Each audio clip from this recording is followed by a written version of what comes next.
ادھوری خواہش part to. میں نے کہا چلے ٹھیک ہے، آج اس کی واری ہے، پھر پرسوں سے میری۔ اب میں اپنے کمرے میں آیا تو میں یہ سوچ رہا تھا کہ رات کو ابو امی سے وصولی کس طرح کرتے ہیں، میں ان کو دیکھوں۔ اب میں یہی طریقہ سوچ رہا تھا کہ کس طرح ان کو دیکھوں، ابو کیسے وصولی کرتے ہیں۔ کافی دیر سوچنے کے بعد مجھے ایک طریقہ یاد آیا۔ میں نے سوچا کہ آج رات میں بھی امی کے کمرے میں سو جاتا ہوں، کیونکہ میں پہلے بھی امی کے کمرے میں ہی سوتا تھا۔ کبھی کبھی پڑھائی کی وجہ سے میں اپنے کمرے میں آتا تھا۔ میں نیچے آیا تو میرا ابو آیا ہوا تھا۔ میں نے ابو کو سلام کیا اور میں اس کے ساتھ بیٹھ گیا۔ میرا ابو مجھے کہنے لگا، شاہ زین، تو ممی کے ساتھ پنجاب جا رہے ہو اور 10 دن میں واپس آ جانا، وہاں پہ آوارہ گردی مت کرنا اپنے کزنوں کے ساتھ۔ میں نے کہا ٹھیک ہے ابو۔ پھر میری امی آئی تو میں نے کہا امی، میں آج رات آپ لوگوں کے کمرے میں ہی سوؤں گا۔ میری امی نے کہا اچھا ٹھیک ہے، کوئی بات نہیں۔ پھر مجھے یاد آیا میرا موبائل تو میرے کمرے میں ہی تھا۔ میں گیا اپنا موبائل لینے، باہر آیا تو کھانے کی ٹیبل پہ میرا ابو نہیں بیٹھا ہوا تھا، وہ اپنے کمرے میں جا چکا تھا۔ میری امی کچن میں کام کر رہی تھی۔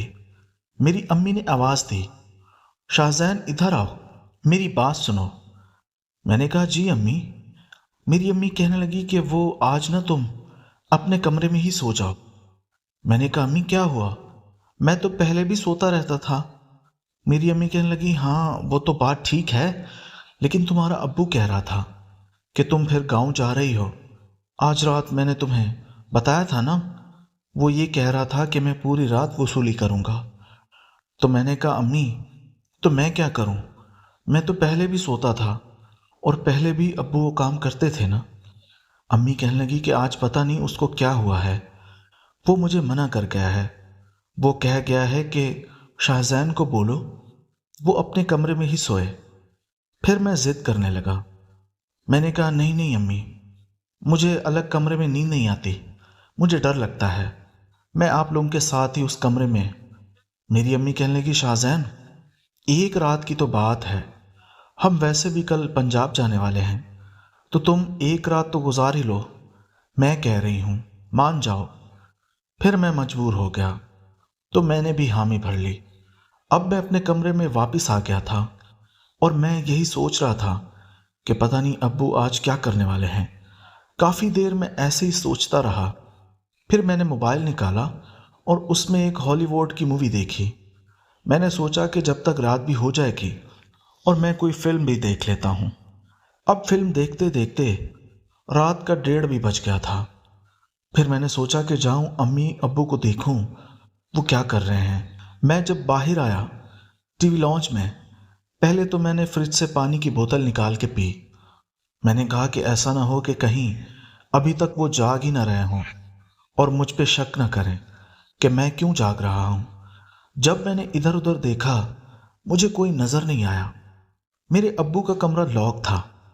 میرے ابو کے کمرے کے ساتھ کھڑکی بھی بنی ہوئی تھی جو اکثر کھلی رہتی تھی۔ میں نے دیکھا تو آج وہ کھڑکی بھی بند پڑی ہوئی تھی۔ میں قریب گیا، میں نے کھڑکی کو ہاتھ لگایا تو کھڑکی بھی اندر سے لاک تھی اور کمرے کا دروازہ بھی اندر سے لاک تھا۔ جب میں نے کھڑکی سے کان لگایا تو مجھے اندر کمرے سے آوازیں آ رہی تھی۔ میرا ابو میری امی پہ گاڑی چلا رہا تھا۔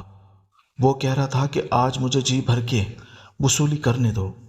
میں سمجھ گیا، میں جس لمحے کا انتظار کر رہا تھا، جو میں کھیل دیکھنا چاہتا تھا، وہ کھیل اندر شروع ہو چکا تھا۔ میں نے اب ادھر ادھر دیکھا کہ کہیں سے کوئی سوراخ ڈھونڈوں اور اندر کا منظر دیکھ سکوں۔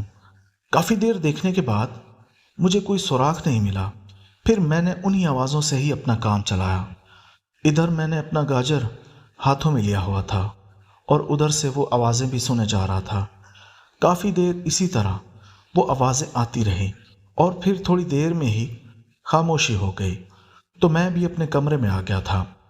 مجھے لگا کہ ابھی کوئی باہر نہ نکلے۔ میں کمرے میں آیا تو اب میں یہی سوچ رہا تھا کہ پتہ نہیں اندر کیا منظر ہوگا۔